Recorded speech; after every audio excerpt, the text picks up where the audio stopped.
Salam Bapak Ibu yang dikasihi Tuhan Yesus. Selamat malam bagi semua yang ada di Indonesia. Selamat sore bagi yang berada di Jerman. Dan selamat pagi bagi yang ada di Amerika dan Kanada.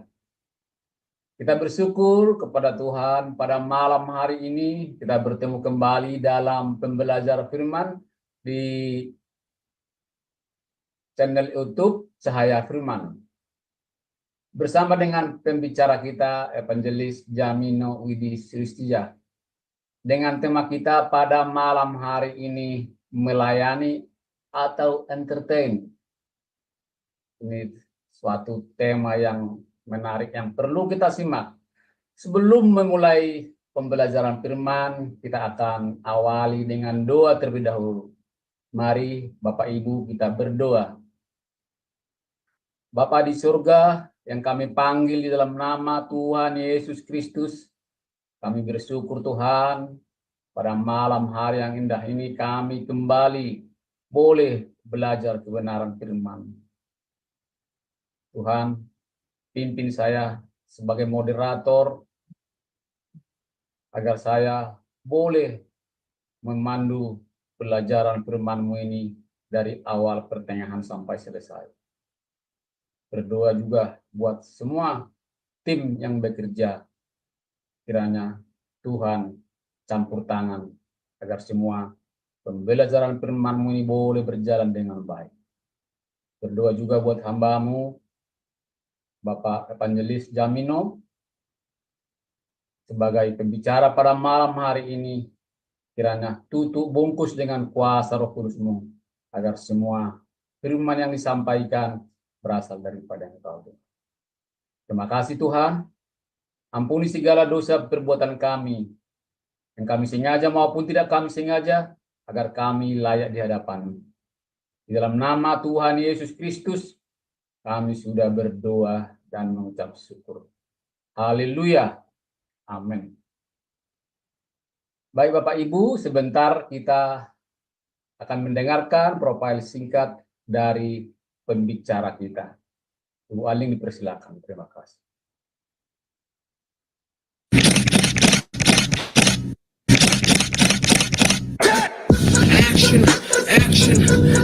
Salam semua, selamat datang kembali di Sema Adonai.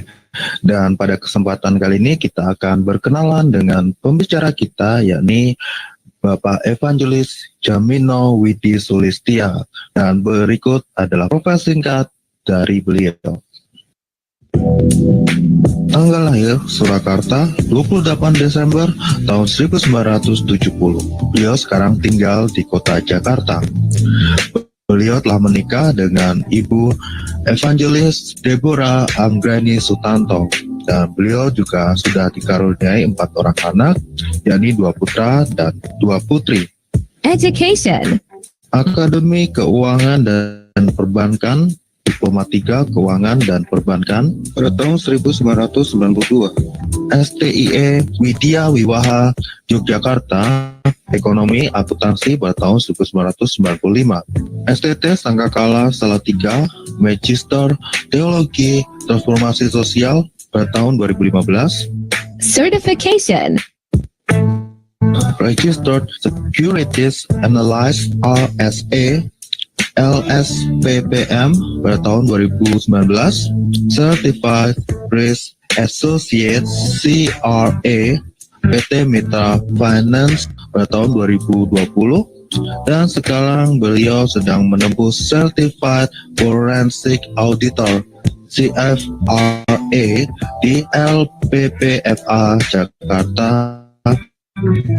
Place.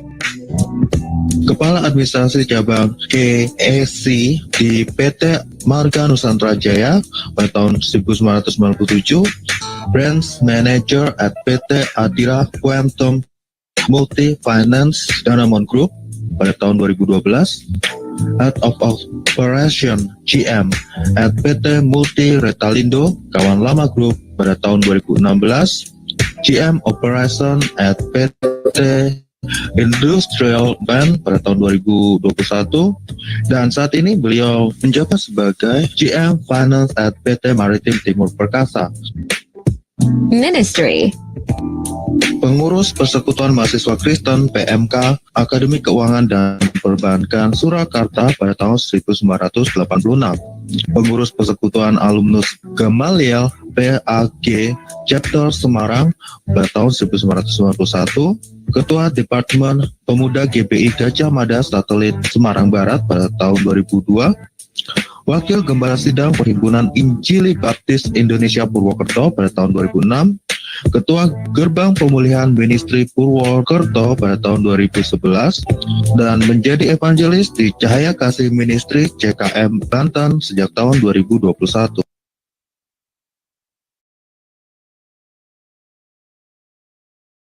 Itulah profil singkat dari pembicara kita pada malam hari ini.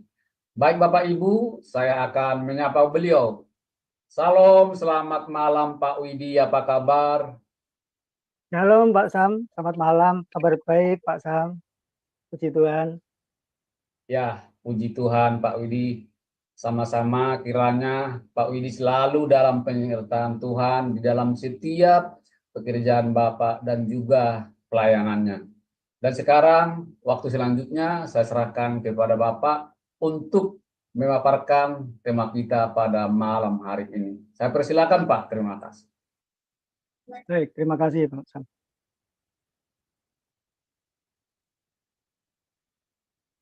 Salam, selamat malam Bapak Ibu semua, baik yang ada di Indonesia, yang ada di Amerika dan Eropa dengan zona waktu masing-masing. Dan pada malam hari ini saya akan berbagi di kelas pengajaran ini tentang satu tema, melayani atau entertain. Jadi tema ini sebagai pembekalan buat Bapak Ibu yang saat ini berencana mau melayani Tuhan ataupun yang sudah melayani Tuhan, kita akan refresh apa yang dimaksud dengan tema kita malam hari ini, ya, melayani atau entertain. Nah, ini saya sedang berbicara tentang satu kondisi ya Bapak Ibu. Jadi lebih condong tema malam hari ini adalah pelayanan mimbar, tetapi secara umum apa yang nanti akan dibagikan itu berbicara tentang syarat atau apa ya istilahnya, bagaimana kita itu bisa menjadi pelayan Tuhan atau melayani Tuhan, ya. Nah, dunia kita pada hari ini ya, ini mungkin kalau ada yang apa kena atau tersinggung ya, saya tidak bermaksud itu ya, tetapi kita akan buka sama-sama, kita akan buka wawasan kita tentang satu pelayanan, yaitu pelayanan ibadah ya Bapak Ibu, di mana dunia kita hari ini khususnya terjadi gambaran yang ada di kota-kota besar ya. Yang pertama ada gereja-gereja tertentu di mana alat musik dan sound systemnya yang ada di situ adalah kategori mahal Bapak Ibu ya. Bahkan sembahan jemaat ada yang dikhususkan untuk penggantian sound system atau alat musik. Memang ini tidak salah Bapak Ibu ya, tidak salah. Saya tidak mengatakan bahwa ini salah atau jelek ya.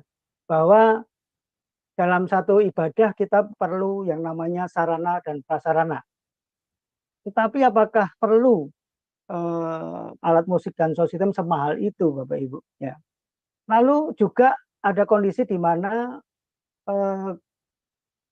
satu apa ya kemasan ibadah itu disertai dengan lightning ya, pencahayaan yang sangat meriah kalau saya pikir ya Bapak Ibu. Ya ini banyak terjadi di gereja-gereja, kita sebut istilah mega church ya. Bahkan ada satu gereja yang WL-nya atau worship leader-nya itu mereka comot ya, atau panggil dari artis ya terkenal yang notabene adalah tanda kutip suaranya bagus Bapak Ibu. Saya pernah, karena saya dibawa Tuhan untuk mengamati berkeliling gereja ya, beberapa gereja. Saya dibawa Tuhan ke beberapa gereja itu dengan tujuan untuk mendukung. Dan rupanya saya memang diperlihatkan Tuhan akan kondisi seperti itu, Bapak Ibu. Saya sempat berpikir bahwa apakah perlu sampai kita ini kekurangan worship leader ya dari jemaat kita, sampai harus mengundang seorang worship leader dari tanda kutip yaitu artis, Bapak Ibu. Lalu yang berikutnya bahkan mungkin pembicara yang dipanggil di satu ibadah itu adalah pembicara-pembicara yang top, Bapak Ibu ya, yang sangat terkenal, yang sifatnya sebetulnya kalau kita lihat khotbah-khotbahnya ini memang ya lebih condong ke menghibur, Bapak Ibu. Di mana khotbah-khotbahnya warnanya adalah tentang motivasi ya. Banyak cerita daripada firman-Nya. Sekali lagi saya tidak mengatakan bahwa semua fasilitas ini salah, karena saya sendiri saat ini di gereja yang seperti itu juga, Bapak Ibu. Saya tidak bisa menghindari karena saya ada di Jakarta. Sangat berbeda dengan kondisi di mana saya awal melayani adalah di desa ya. Ministry saya adalah bergerak di satu daerah di desa, di mana jemaat yang kami layani itu, yang saya layani itu adalah jemaat-jemaat yang sederhana dan jauh daripada yang disebutkan di materi ini, Bapak Ibu ya. Alat musiknya bahkan cuman keyboard saja ya. Bahkan ada yang cuman gitar saja, Bapak Ibu. Saya melayani gerejanya, jemaatnya nggak banyak, dan yang melayani di situ adalah mahasiswa STT, hanya cukup dengan gitar ya. Sangat berbeda jauh. Ya, sekali lagi saya menyoroti ini bukan karena salah, tetapi ada sesuatu yang perlu kita cermati, yang perlu kita renungkan. Apakah itu bisa dikatakan melayani atau mungkin adalah entertain, Bapak Ibu. Nah, perhatikan ada dua foto ya. Yang mungkin kalau yang kanan ini ada gereja yang kebetulan saya ambil ya, saya tidak menyebut gerejanya. Dan yang sebelah kiri adalah konser musik. Ya, konser musik ya, ada banyak konser kita bisa lihat kondisinya memang seperti itu. Dan di sebelah kanan adalah ibadah di satu gereja mega church yang kondisinya seperti yang ada tertera di foto. Bapak Ibu melihat perbedaannya enggak? Ya, dari kedua gambar potret ini, Bapak Ibu. Satunya adalah konser, satunya adalah ibadah. Mungkin yang sangat mencolok adalah cahayanya, lightning-nya tentu saja kalah meriah dengan yang konser musik. Sekalipun juga ada banyak di situ ya, lampu-lampu yang memang terpasang di situ.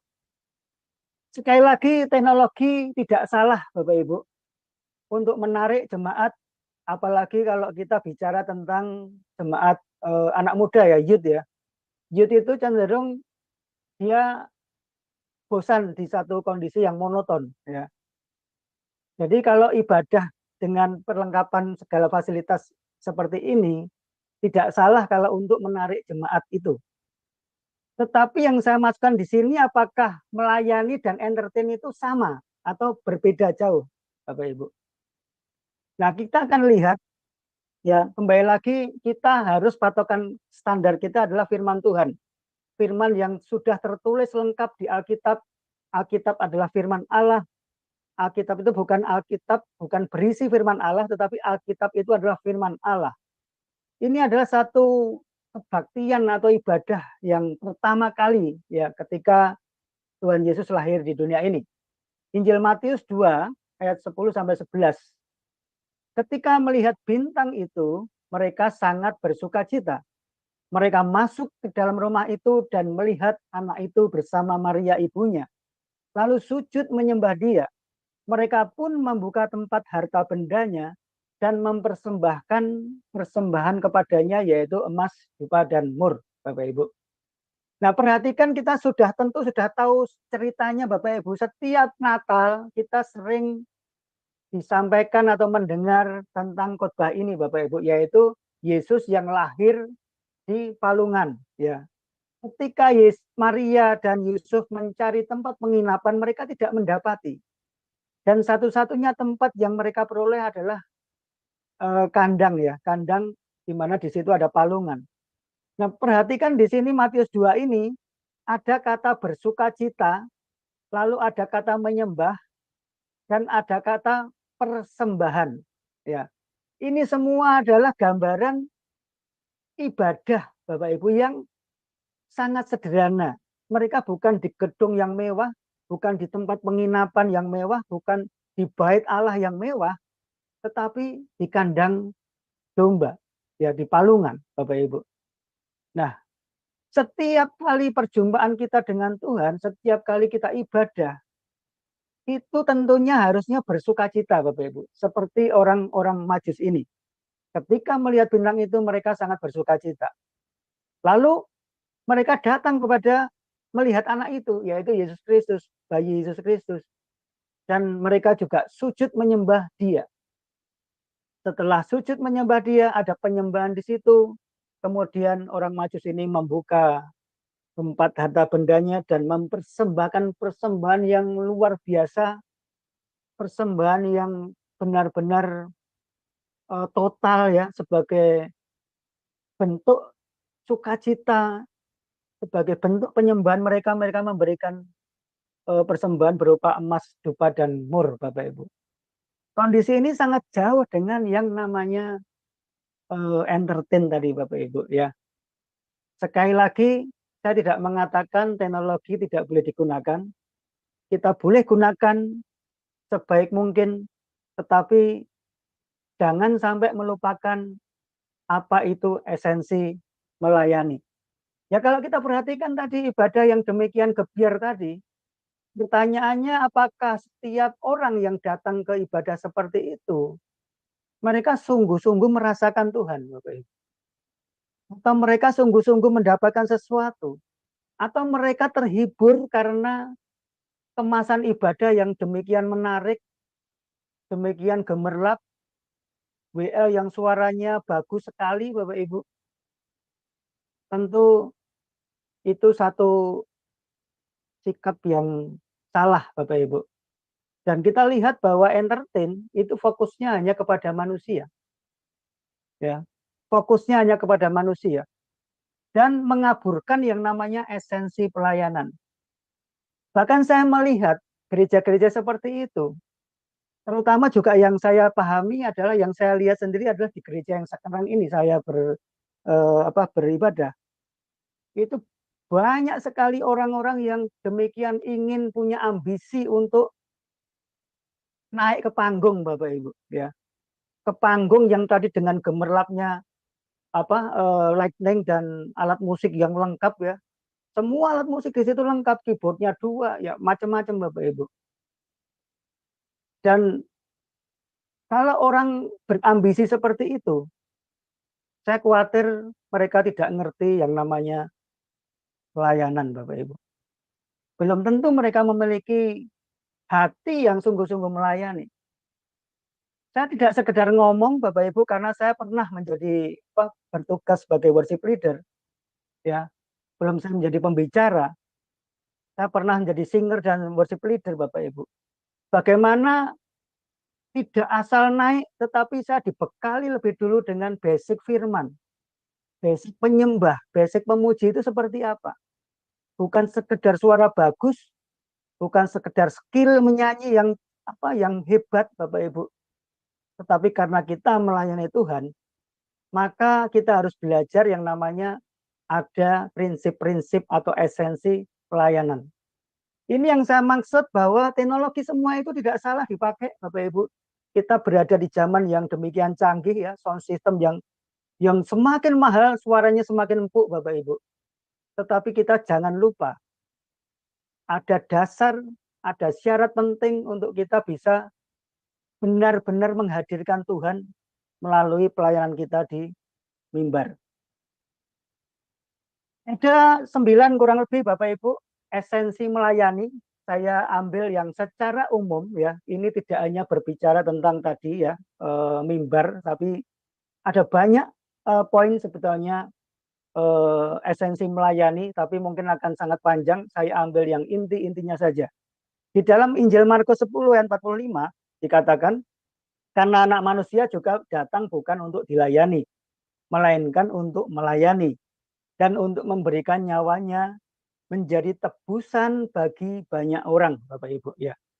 Kita belajar, esensi yang pertama adalah belajar dari Yesus Kristus yang menjadi guru dan Tuhan teladan kita, Bapak Ibu.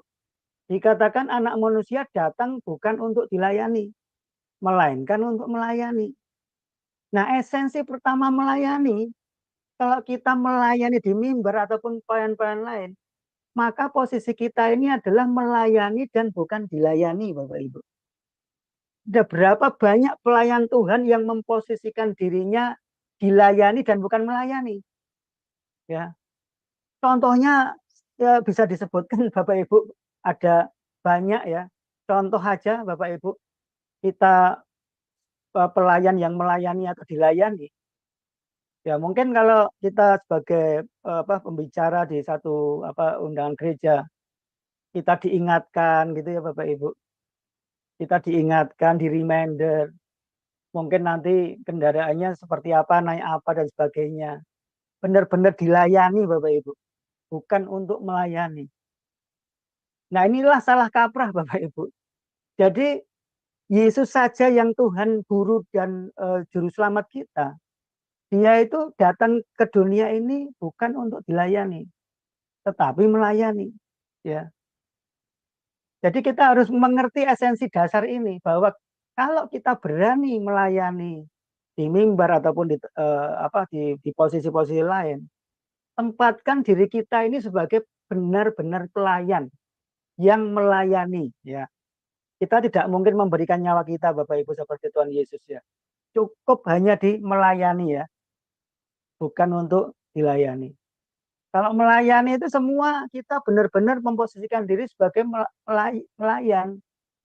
Ya, kita melayani jemaat kita, anak-anak Tuhan ya, kita melayani mereka dan bukan untuk dilayani. Baik. Dari sikap-sikap kita juga kelihatan Bapak Ibu ya, bagaimana kita ini diperlakukan spesial. Nah itu salah Bapak Ibu. Nanti waktunya latihan misalnya, ya dia harus diingatkan ya. Kalau kita bicara tadi pelayan mimbar, harus diingatkan, harus di reminder. Nah itu bukan posisi sebagai pelayan Bapak Ibu. Nah ini yang kabur Bapak Ibu. Makanya entertain itu cenderung mengaburkan yang namanya esensi melayani Tuhan.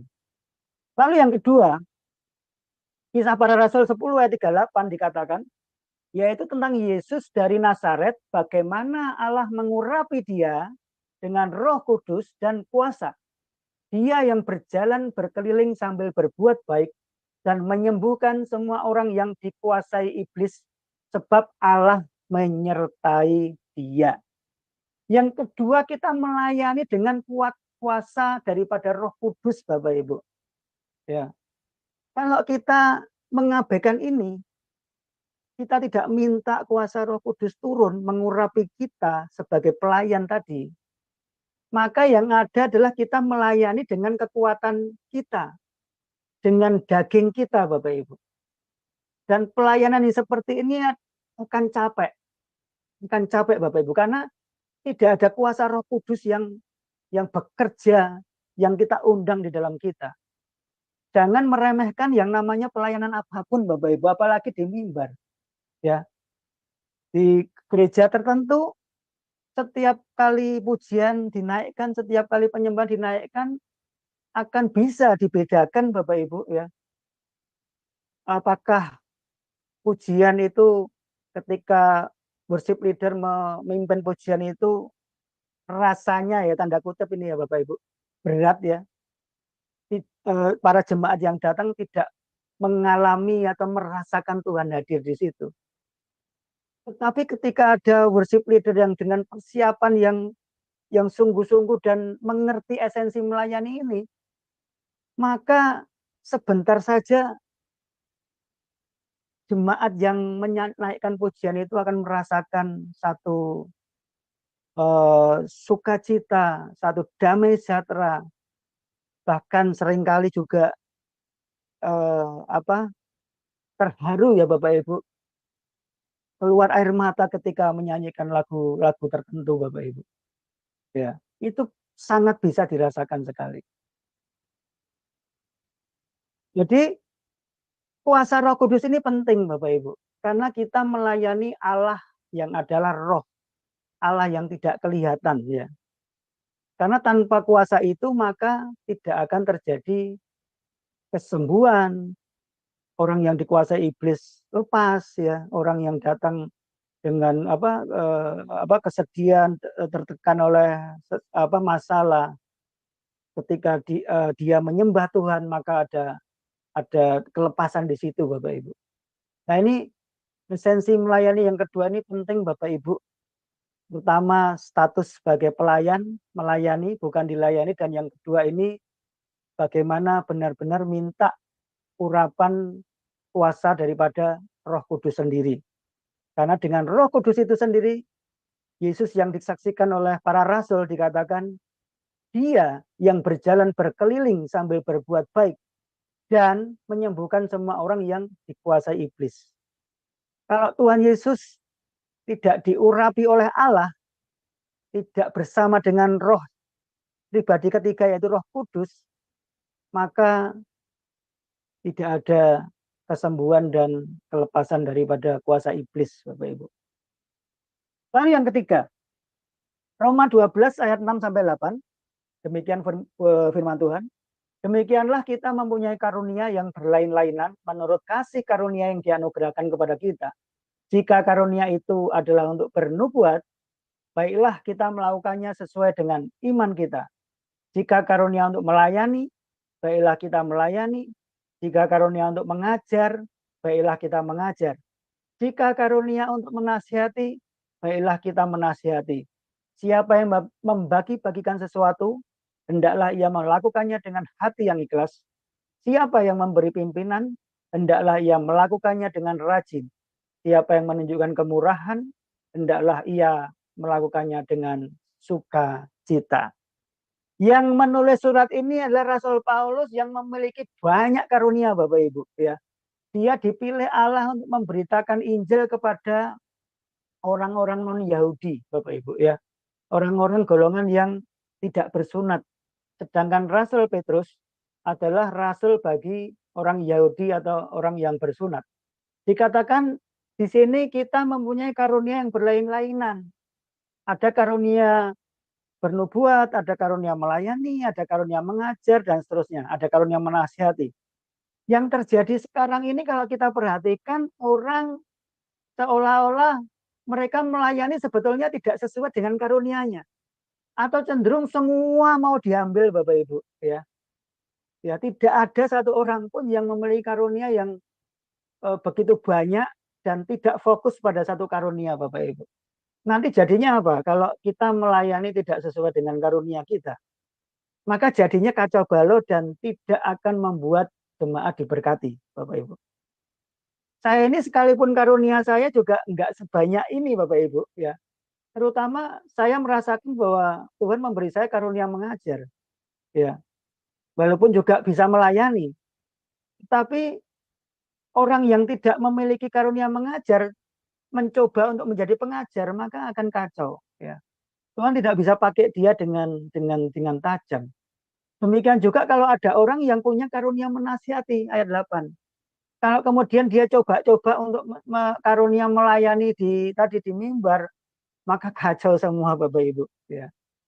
Kacau semua. Makanya kita harus mengerti esensi ketiga ini, bahwa kita harus melayani sesuai dengan karunia kita. Karunia yang diberikan Tuhan kita itu apa? Apakah melayani ya? Karunia bernubuat, karunia kesembuhan, atau apa Bapak Ibu? Ada banyak karunia ya di dalam firman Tuhan. Ini sangat penting ya Bapak Ibu. Jadi jangan coba-coba orang nggak punya basic atau karunia melayani sebagai worship leader, kemudian dia mencoba seperti itu, seperti ingin tampil Bapak Ibu ya. Nah ini bahaya, kalau orang sudah punya ambisi ingin tampil tanpa didasari basic firman Tuhan yang kuat, maka semuanya akan kacau Bapak Ibu. Ya. Di gereja kami, kalau ada kacau seperti itu, biasanya kena tegur Bapak Ibu. Sebagai WL-nya ini tidak benar-benar bisa berfungsi sebagai WL ya, pasti akan kena tegur. Lalu yang keempat Bapak Ibu, esensi keempat, esensi melayani dalam Injil Yohanes 12 ayat 26 dikatakan, siapa saja yang melayani aku, ia harus mengikut aku, dan di mana aku berada, di situ pun pelayanku akan berada. Siapa saja yang melayani aku, ia akan dihormati Bapa.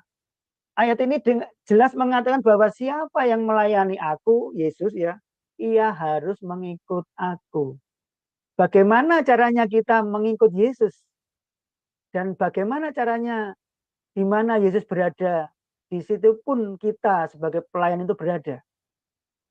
Kalau kita melayani sesuai dengan instruksi Tuhan, kita mendengar suaranya, kita mendengar instruksinya, maka kita mengerti dan memahami bahwa itulah yang berkenan, Bapak Ibu.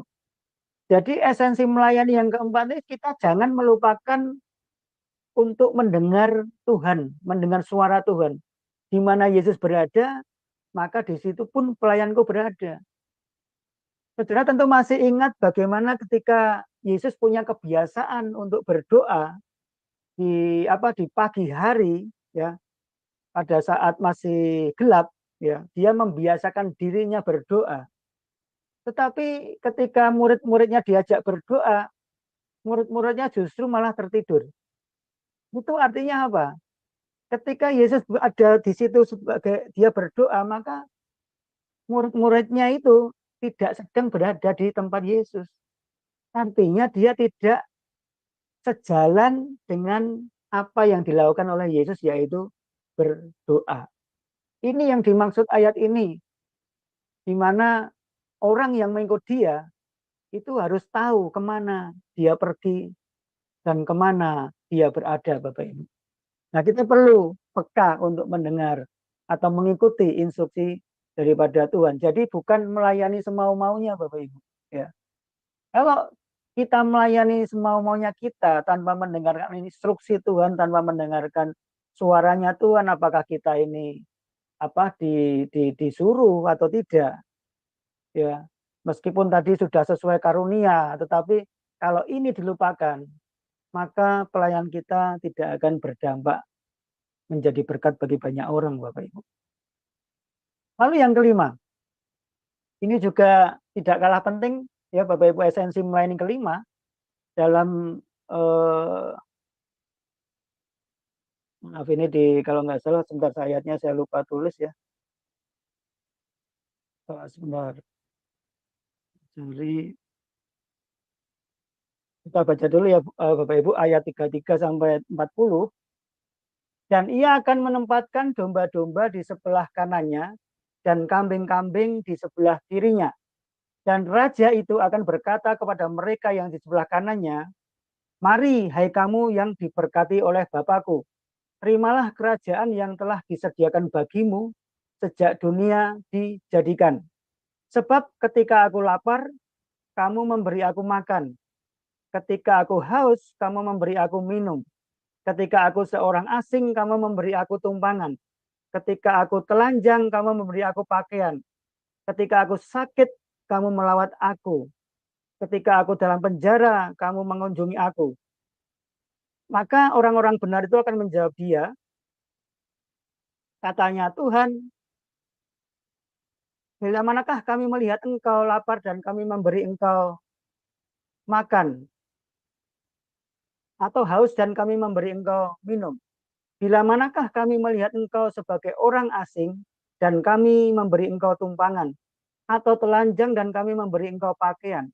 Bila manakah kami melihat engkau sakit atau dalam penjara dan kami mengunjungi engkau? Dan raja itu akan menjawab mereka, aku berkata kepadamu, sesungguhnya segala sesuatu yang kamu lakukan untuk salah seorang dari saudaraku yang paling hina ini, kamu telah melakukannya untuk aku. Ya, jadi ini dalam Injil Matius 25 ayat 33 sampai dengan 40. Di sini ada dua kelompok ya, ketika itu Yesus memberikan gambaran atau perumpamaan ini, ada kambing dan domba, di mana kambing diletakkan di sebelah kirinya dan domba-domba ini di sebelah kanannya, ya. Dan ayat ini yang saya ambil ini adalah kata raja itu yaitu Yesus kepada domba-domba yang ada di sebelah kanannya. Jadi domba-domba ini ternyata melakukan sesuatu yang mereka itu tidak sadar bahwa yang dilakukannya itu tuh menggetarkan hati Tuhan, ya. Mereka justru tidak sadar ketika mereka memberi makan orang, ketika mereka memberi minum orang, memberi orang asing tumpangan, bahkan kalau ada yang kekurangan telanjang diberi pakaian, ketika sakit mereka mengunjungi, didoakan, itu mereka tidak sadar. Makanya dikatakan Tuhan ayat 37, bila manakah kami melihat engkau lapar. Jadi ketika mereka menolong jemaat atau orang yang dilayani itu, mereka melakukannya untuk Tuhan, ya. Ayat 40, raja itu akan menjawab mereka, aku berkata kepadamu, sesungguhnya segala sesuatu yang kamu lakukan untuk salah seorang saudaraku yang paling hina ini, kamu telah melakukannya untuk aku. Jadi esensi pelayanan yang penting ini, yang kelima ini adalah kita melayani, dasarnya adalah mendorongnya itu adalah kasih, Bapak Ibu. Ya, tanpa kasih maka pelayanan kita itu kosong. Tanpa kasih maka pelayanan kita itu tidak ada manfaatnya, Bapak Ibu. Nah, ini dikatakan saudaraku yang paling hina. Saya sering melihat gereja-gereja ketika ada jemaat yang tanda kutip yaitu dia tidak mampu secara ekonomi atau dikatakan hina atau miskin, itu cenderung diabaikan atau tidak dilayani, Bapak Ibu. Tetapi ketika ada orang kaya yang penampilannya kelihatan sebagai orang kaya, maka cepat-cepat dilayani, Bapak Ibu. Nah, ini dosa gereja, Bapak Ibu, yaitu tidak mampu melayani dengan kasih. Padahal kalau dia berdoa setiap hari untuk pertambahan jiwa-jiwa, doanya itu cuma, Bapak Ibu, dikasih 1 atau 2 jiwa saja, tidak dilayani dengan baik. Makanya ketika kita melayani dan bukan entertain, Bapak Ibu, maka kita haruslah dengan kasih, Bapak Ibu. Dengan kasih, ya. Kasih yang seperti Bapa sendiri. Allah memberikan kita kasih itu melalui Yesus Kristus, Bapak Ibu. Ya. Ini adalah gambaran orang yang melayani dengan kasih, ini adalah digambarkan seperti domba-domba yang berkenan di hati Sang Raja, Bapak Ibu. Lalu esensi yang berikutnya, ya, Lukas 8 ayat 1 sampai 3 dikatakan tidak lama sesudah itu Yesus berjalan berkeliling dari kota ke kota dan dari desa ke desa memberitakan Injil Kerajaan Allah. Ke-12 muridnya bersama-sama dengan dia dan juga beberapa orang perempuan yang telah disembuhkan dari roh-roh jahat dan berbagai penyakit, yaitu Maria yang disebut Magdalena yang telah dibebaskan dari 7 roh jahat, Yohana istri Kusa, bendahara Herodes, Susana, dan banyak perempuan lain. Perempuan-perempuan ini melayani rombongan itu dengan harta milik mereka, Bapak Ibu. Ya, ada orang-orang tertentu yang dipanggil Tuhan, yang ditentukan Tuhan untuk melayani dengan harta milik. Ya, dia sebagai sponsor atau sebagai raja. Ada orang-orang yang seperti ini yang melengkapi pelayanan imam. Ya, kalau seorang imam dia fokus kepada pelayanannya, entah di pemberitaan firman atau mungkin dia sebagai tim pemuji, maka dia fokus ke situ. Tetapi ada orang-orang tertentu yang mereka melayani dengan harta milik mereka. Nah, yang terjadi adalah orang-orang yang melayani dengan harta milik ini kemudian difungsikan atau dia ambil bagian di dalam pelayanan tadi, Bapak Ibu. Entah di mimbar atau posisi-posisi lain. Nah, ini akan kacau, Bapak Ibu. Sekali lagi, pelayanan itu bicara tentang berkorban, ya, berkorban dengan harta milik kita. Dan jangan coba-coba untuk ambil bagian istilahnya double begitu ya, Bapak Ibu, ya. Nah, ini nanti akan nggak jadi, Bapak Ibu, ya. Destiny Tuhan dalam kehidupannya nggak akan terjadi, Bapak Ibu. Nah, kita melayani Tuhan itu adalah esensinya yaitu berkorban, Bapak Ibu. Bukan cuma soal waktu saja, tapi berkorban di sini seringkali Tuhan menyuruh kita untuk menabur Bapak Ibu ya. Itulah esensi pelayanan, yaitu berkorban. Tidak cukup dengan tadi skill kita, tapi kalau dia tidak punya hati yang berkorban, tidak melayani dengan kasih, maka dia tidak akan maksimal dalam melayani Tuhan. Lalu yang berikutnya, ini juga penting. Kisah Para Rasul 20 ayat 19 dikatakan, dengan segala kerendahan hati aku melayani Tuhan. Dalam pelayanan itu aku banyak mencucurkan air mata dan banyak mengalami pencobaan dari pihak orang Yahudi yang mau membunuh aku. Ya, dikatakan dengan segala kerendahan hati aku melayani Tuhan. Jadi melayani Tuhan itu harus ada sikap atau hati yang humble atau kerendahan hati, Bapak Ibu. Artinya kita tidak bisa sombong ketika kita melayani Tuhan ini, Bapak Ibu. Ya, harus dengan kerendahan hati. Bahkan di sini Rasul Paulus itu dalam pelayanan tidak hanya dengan kerendahan hati, bagaimana dia banyak mencucurkan air mata dan mengalami pencobaan dari pihak orang-orang Yahudi yang mau membunuh dia. Bayangkan dalam pelayanannya, dia bahkan ada pihak-pihak yang mau membunuh dia. Kita belum sampai pada kondisi seperti ini, Bapak Ibu. Tetapi satu hal yang penting, yaitu kita harus punya kerendahan hati itu, Bapak Ibu ya. Kerendahan hati ini bicara tentang segala pujian itu hanya untuk Tuhan. Dia tidak mengambil pujian itu, dia tidak mengambil tempat yang seharusnya milik Tuhan ya. Kalau kita tahu bahwa bagaimana iblis itu dia ingin mengambil tempat itu sehingga dia jatuh, Bapak Ibu, karena dia tidak mau dengan kerendahan hati, sehingga kita tahu bahwa iblis itu jatuh karena adanya kesombongan, Bapak Ibu. Nah, ini hati-hati Bapak Ibu ya. Jadi esensi melayani yang ketujuh ini, kita harus melayani apapun juga di mimbar, termasuk yaitu dengan satu kerendahan hati. Itu yang jauh lebih berdampak, yang mengena ke orang-orang dibanding dengan apapun yang disebut skill kita, Bapak Ibu. Skill menyanyi atau skill suara bukan berarti tidak penting, Bapak Ibu. Tetapi itu akan lebih disempurnakan dengan esensi melayani, yaitu kerendahan hati ini, Bapak Ibu. Lalu yang berikutnya, yang ke-8.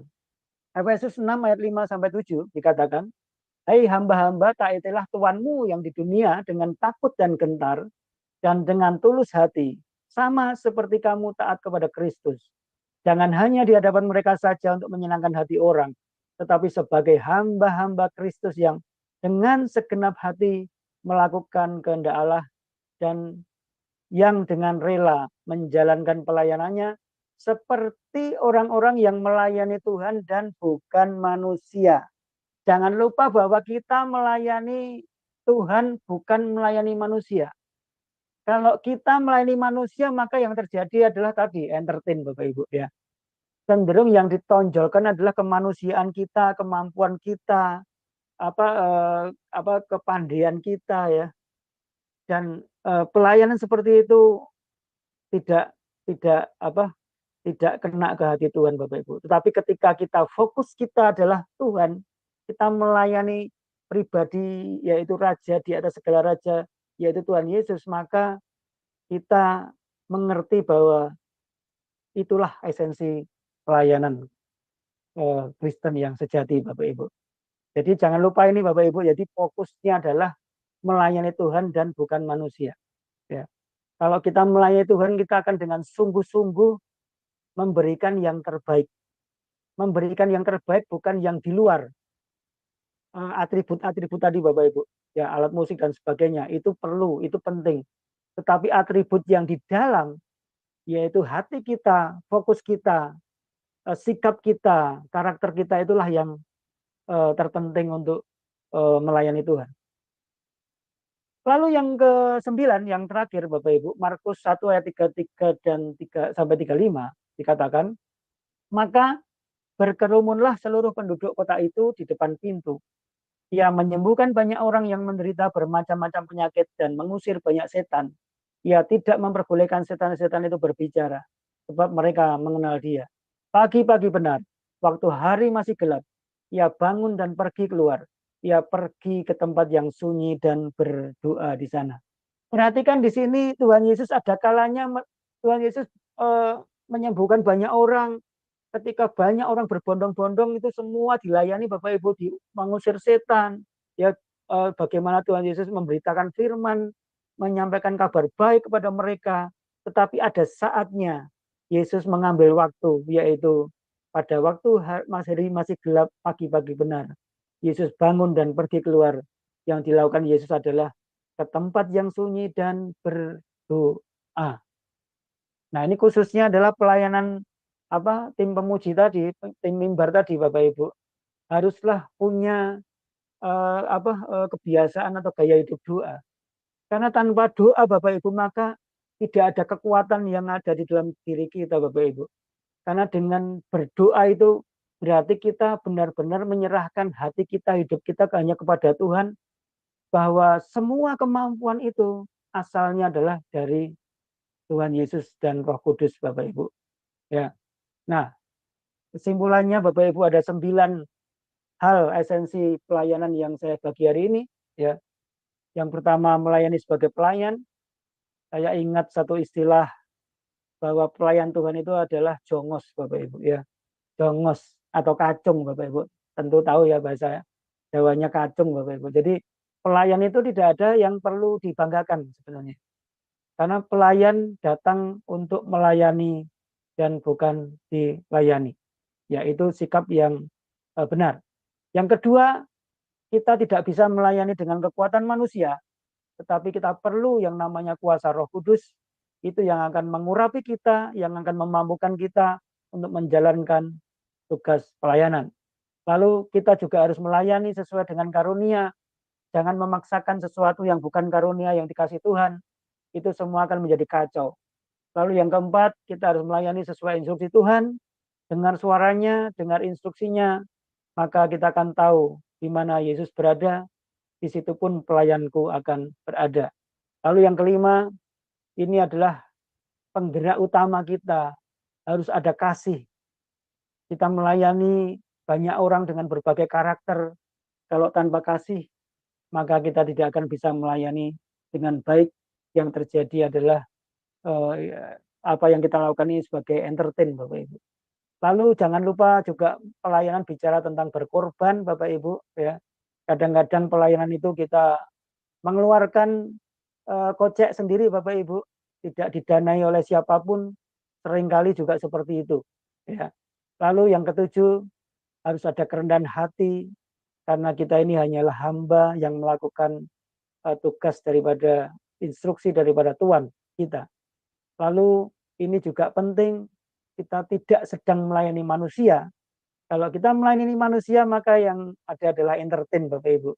Tetapi kita melayani Tuhan, Raja di atas segala raja, maka kita akan melayani Dia, Roh-Nya, dan itu menuntut satu sikap yang benar. Lalu yang ke-9, jangan lupa dengan kehidupan doa kita. Ini lebih penting daripada aktivitas yang kita lakukan. Tanpa doa, maka tidak ada kuasa yang mengalir dalam pelayanan kita. Puji nama Tuhan, ini saja yang bisa saya bagikan di kelas pengajaran malam hari ini. Amin. Baik, terima kasih Pak Udi atas pemaparan tema kita pada malam hari ini. Nah, sebelum kita lanjutkan ke sesi tanya jawab, kita akan mendengarkan terlebih dahulu beberapa pengumuman untuk hari ke depan. Ibu Aling dipersilakan. Ya, baik. Terima kasih Pak Sam. Baik Bapak Ibu sekalian, saya akan membacakan acara-acara SMA Adonai ke depannya ya, Bapak Ibu. Ya, sudah tampak di layar. Baik Bapak Ibu, untuk besok hari Rabu di 18 September 2024 di jam 21:10 waktu Indonesia Barat di SMA Adonai akan kembali ada kelas pembelajaran firman. Dan kita akan belajar tentang tema langit dan bumi yang baru. Dan yang akan dibawakan seperti biasa untuk kelas hari Rabu adalah Ibu Pendeta Dr. Suryani Watimena MTH dan moderatornya adalah Pak Sam Siagian. Selanjutnya di hari Kamis 19 September 2024 di jam 20.00 waktu Indonesia Barat di Sema Adonai akan kembali ada kelas pembelajaran firman. Dan kita akan belajar tentang tema mengenal gestur yang akan dibawakan oleh Pak Pendeta Dr. Dedi Kurniawan MTH dan moderatornya adalah Ibu Aling, saya sendiri. Kemudian ini adalah renungan pagi Sema Adonai ya Bapak Ibu, diadakan setiap hari, mulai dari hari Senin sampai dengan Sabtu, dimulai dari jam 5.30 pagi dan dilayani oleh hamba-hamba Tuhan yang sangat memberkati.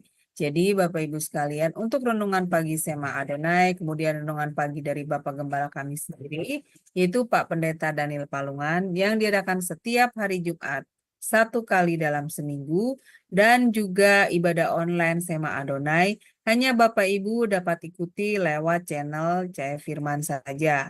Jadi ketika program Sema Adonai tersebut tidak di-live-kan di channel-channel lain ya Bapak Ibu. Oleh karena itu bagi Bapak Ibu yang belum mensubscribe channel baru kami, channel Cahaya Firman, tolong subscribe channel YouTube baru kami.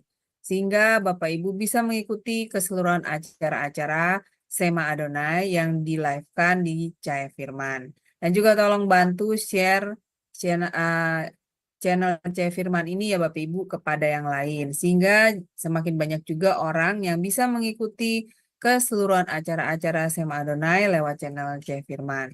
Dengan begitu Bapak Ibu telah membantu channel Cahaya Firman untuk menjadi lebih berkembang dan menjadi berkat lagi bagi banyak orang. Terima kasih Bapak Ibu atas perhatiannya.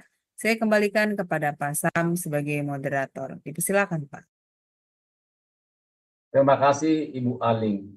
Itulah kegiatan Sema Adonai yang dilakukan untuk beberapa hari ke depan.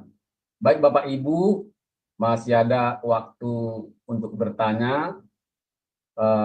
Yang mau bertanya silakan raise hand terlebih dahulu, maka operator kami akan membuka mute-nya.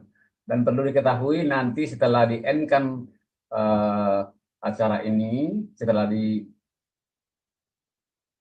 acara live ini tidak ada lagi nanti tanya jawab.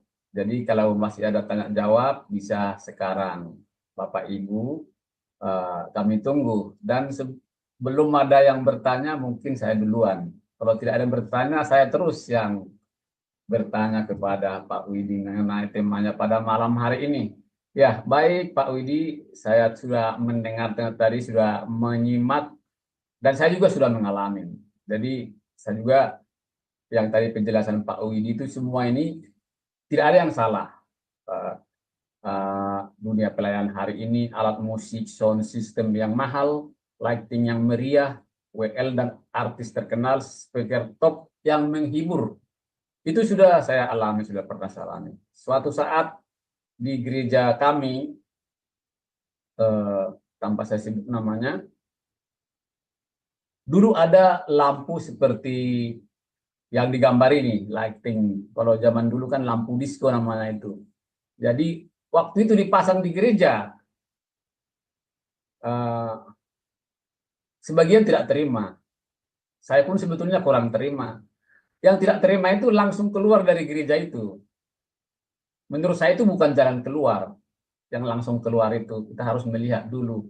Setelah dijelaskan Pak Widi tadi, memang ya ada juga yang menyumbang sebetulnya, yang menyumbang peralatan musik gereja itu kan. Kita harus hati-hati juga, tidak bisa langsung akan menjustifikasi gitu. Ada yang menyumbang.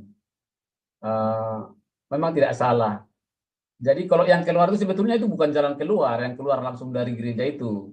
Seperti itu menurut saya. Harus ada pendekatan, harus ada diskusi, atau kita bikin masukan di suatu gereja harus seperti itu menurut saya, seperti itu. Tetapi setelah saya jalani semua itu, jadinya saya kuat gitu loh. Kuat menerima semua apa yang terjadi dalam gereja itu dan menerima, dan walaupun ada lampu yang berkedip-kedip seperti lampu disco katanya itu, ya apa boleh buat, tetap kita berfokus kepada Tuhan seperti yang dibilang Pak Widi tadi kan, harus melayani dengan hati, fokus pada Tuhan, melayani dengan kuasa Roh Kudus. Jadi walaupun kita tidak ikut di mimbar, kita katanya itu jemaat itu juga sudah termasuk ikut melayani. Itu yang saya dengar dari gembala. Jadi saya tidak terpengaruh dengan lampu itu. Saya juga menasihati ke orang, bukan sebagian mungkin bukan kemauan gereja, ada kemauan jemaat yang punya, itu tidak salah. Jadi itu suatu masukan dari saya Pak Widi ke Bapak Ibu. Kita kalau ada seperti itu di gereja kita, kita jangan langsung keluar, itu bukan jalan yang baik gitu. Kita harus berikan masukan dulu dari mana itu asalnya, siapa yang sumbang bisa saja. Jadi kita tidak bisa langsung menjustifikasi suatu gereja yang mengadakan seperti itu, karena seperti itu saya lihat itu banyak yang menyumbang. Tapi yang menyumbang itu sebetulnya tidak bisa kita salahkan. Kalau secara yang benar yang saya dengar di suatu ada khotbah atau ceramah-ceramah itu, kenapa dia pergi ke suatu tempat untuk berziarah beberapa kali? Kenapa dia tidak menyumbang gereja yang kecil? Nah, seperti itu. Bagus juga itu. Sampai beberapa kali beliau itu berangkat ke suatu tempat suci. Saya tidak sebutkan tempat suci Kristen atau di saudara kita, saya tidak sebutkan. Beberapa kali ke sana, ke tempat suci itu. Tapi dia tidak pernah melihat yang di sekitarnya. Nah, itu yang perlu kita bagaimana kita di sekeliling kita, jangan kita yang punya dana itu besar, jangan kita hambur-hamburkan atau bagaimana ya. Kita harus melihat di sekeliling kita. Itu masukan dari saya Pak Widi. Bagaimana tanggapan Pak Widi apa yang saya sampaikan barusan? Terima kasih. Baik Pak Sam, terima kasih pertanyaannya, mungkin pernyataan ya lebih tepatnya ya Bapak Ibu, Pak Sam ya. Jadi tadi saya sudah mengawali bahwa semua teknologi dan mahalnya itu nggak masalah sih. Iya. Kalau memang tujuannya adalah ibadah itu bisa menjadi lebih baik. Tetapi unsur daripada esensi melayani inilah yang saya tekankan, yaitu seringkali dilupakan di balik penggunaan sound system atau teknologi ataupun apapun itu yang ini. Terutama adalah tim pemuji. Kalau asal pilih ya, asal sembarangan naik ya, tanpa dia punya basic yaitu tadi tentang melayani ini, esensi melayani, maka itu akan membuat kacau semuanya. Kita bicara bukan denominasi tertentu ya, tapi ini prinsip secara umum ya. Kalau Yesus sendiri aja memilih 12 murid ya, tidak banyak. Tentu itu kan adalah kualifikasi ya seorang apa yang dipilih Tuhan untuk melayani ya. Dia juga mengutus juga berdua-dua, nggak banyak kan. Tapi tentu itu juga orang terpilih juga. Artinya memang itu. Nah, kalau tadi Pak Sam mengatakan bahwa tidak perlu juga kemudian orang pergi karena nggak cocok meninggalkan gereja, juga ya saya pikir itu bukan alasan yang tepat. Betul Pak. Artinya memang kita tidak tergantung pada yang namanya teknologi tadi. Tapi esensi kita ibadah kan kita bersekutu dengan Tuhan ya, kita mencari Tuhan dan mendengar Dia, seperti itu. Ya, kalau kita bandingkan dengan gereja bawah tanah di Cina, tadi saya sempat sebelum mempersiapkan ini, saya sempat melihat videonya di sana. Itu mereka tuh hanya tepuk tangan tanpa alat musik, dan itu gereja bawah tanah kan di gua-gua ya. Tidak mungkin lah dengan alat musik yang canggih begitu. Tapi ekspresi mereka sungguh luar biasa. Mereka sukacita sekali. Mereka haus sekali untuk mendengar pengajaran dan kesaksian dari mereka. Bahkan mereka punya semangat untuk menginjili yang luar biasa. Banyak terjadi mujizat di situ. Ya, kebangunan rohani yang luar biasa. Padahal itu ibadah saja loh, minggu ya, bukan istilahnya bukan KKR ya. Jadi setiap ibadah mereka mengalami KKR, bahkan tidak sedikit juga orang yang bangkit dari kematian ya karena doa-doa mereka. Ya, sekali lagi tadi tidak salah ya teknologi, Ya, karena saya baik, juga Pak. ada di gereja seperti itu. Yang tidak bisa saya terima secara alkitabiah adalah sembarangan orang menjadwal sebagai tim pelayan ya tanpa dibekali dengan esensi melayani. Itu yang terjadi adalah itu entertain. Ya, Ya, Tuhan Pak. tidak menarik hadirat Tuhan, tapi justru membuat orang tertarik untuk ke ibadah. Jadi tertariknya bukan karena Tuhan, tapi unsur-unsur yang di luar. Jadi ini jangan salah paham. Saya ngomong melayani atau entertain ini karena seringkali esensi melayani itu kabur hanya gara-gara tadi ya sikap-sikap yang salah, yaitu lebih cenderung entertain manusia. Ya, Pak. Saya Nah, kira ini Pak jawaban ada. saya itu, Pak. Ya, terima kasih Pak atas penjelasannya lagi. Ada yang bertanya di chat, tanya apa bedanya hamba Tuhan dan pelayan Tuhan? Mohon dijelaskan. Mohon dijelaskan Pak Widi. Ya, terima kasih. Bedanya ini kan sebenarnya istilah ya. Kalau hamba Tuhan mengacu kepada sikap ya. Bahwa hamba itu kan tadi yang saya ngomong jongos tadi ya.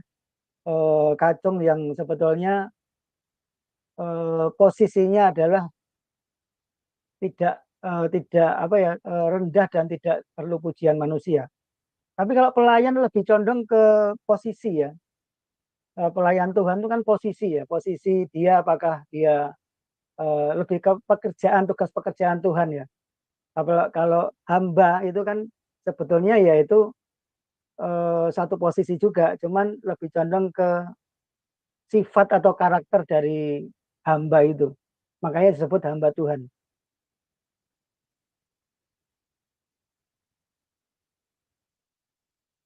Itu Pak Sam.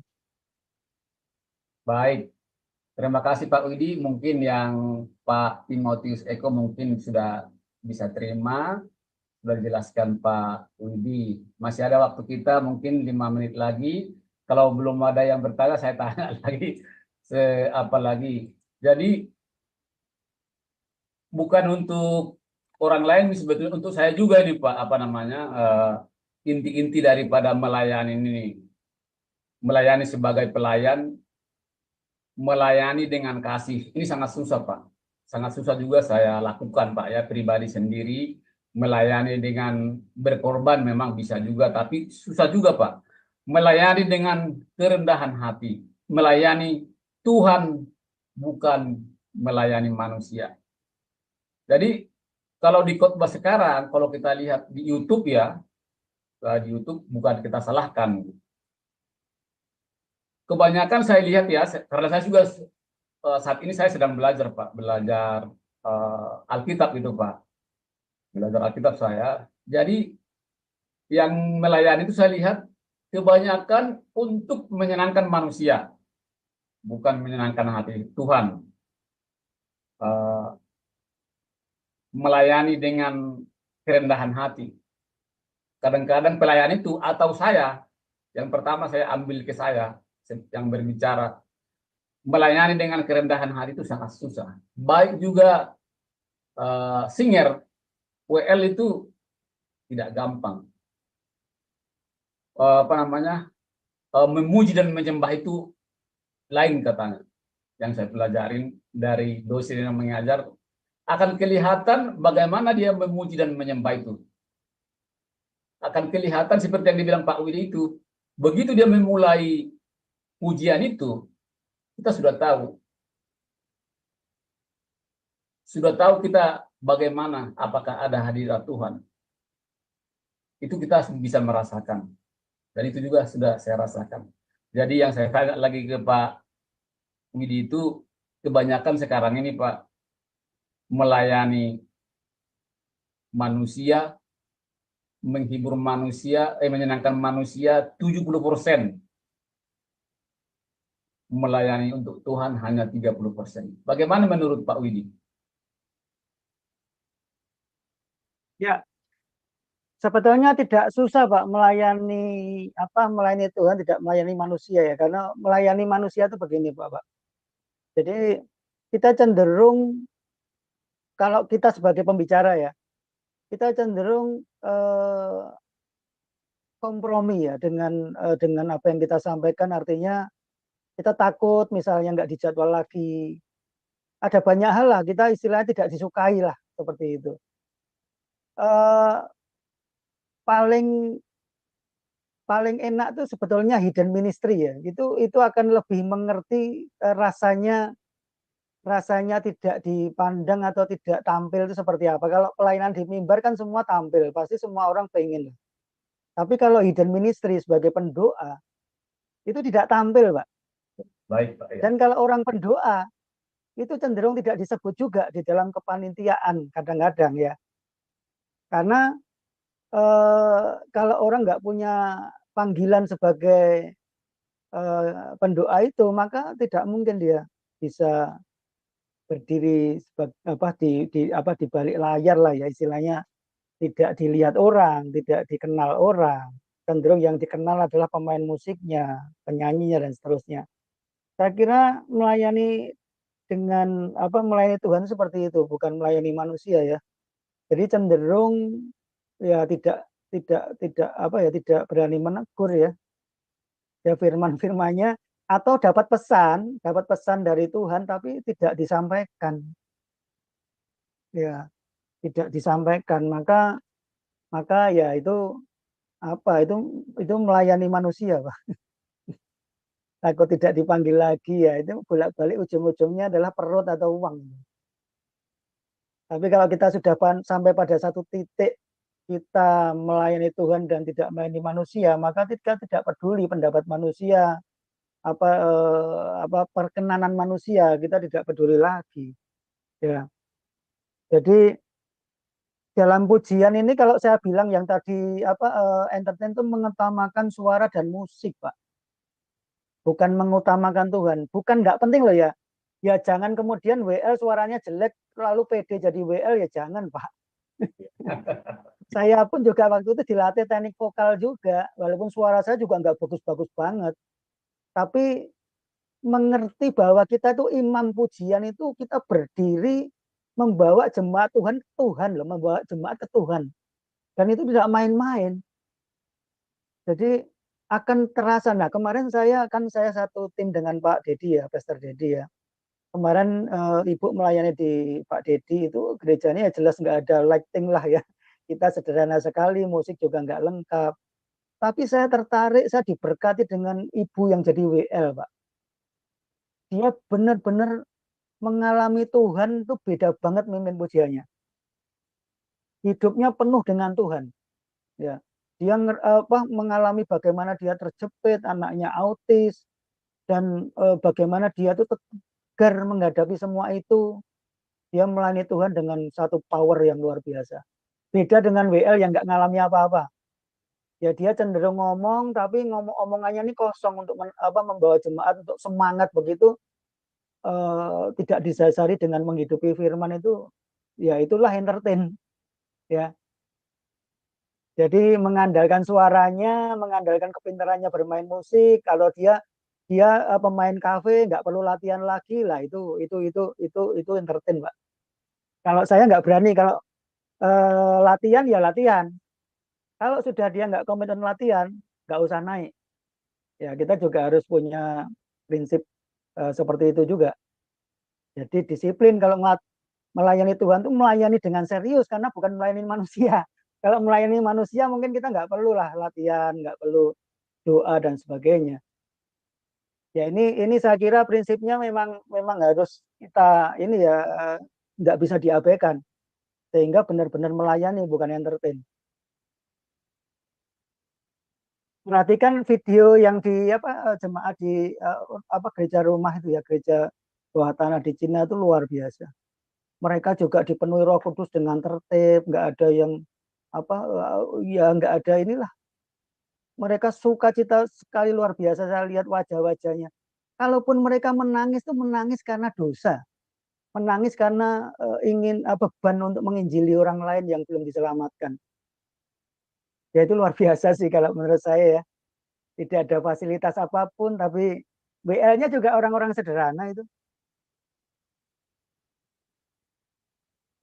Baik, terima kasih Pak Widi. Terima kasih juga Bapak Ibu yang mensupport kami yang ada di chat, yang memberikan dukungan kepada kami. Terima kasih, Tuhan memberkati. Karena waktu sudah hampir habis, kepada Pak Widi, terima kasih juga dari semua yang kita bahas pada malam hari ini dengan tema melayani atau entertain.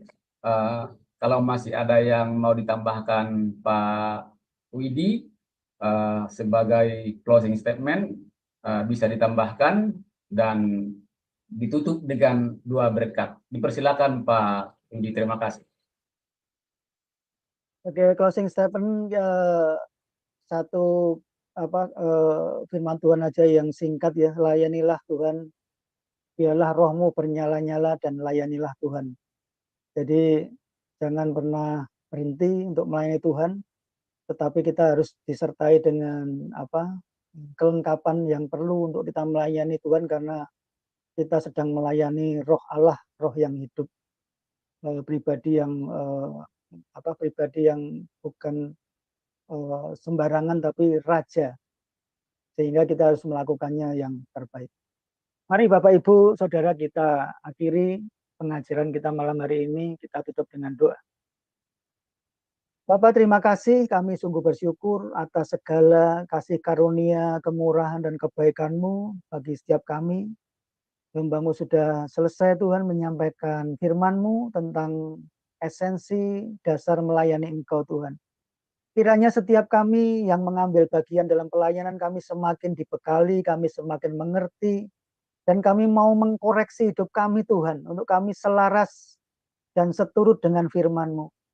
Supaya setiap pelayanan kami mendatangkan banyak berkat untuk jiwa-jiwa yang datang, seberapa mereka yang kami layani Tuhan.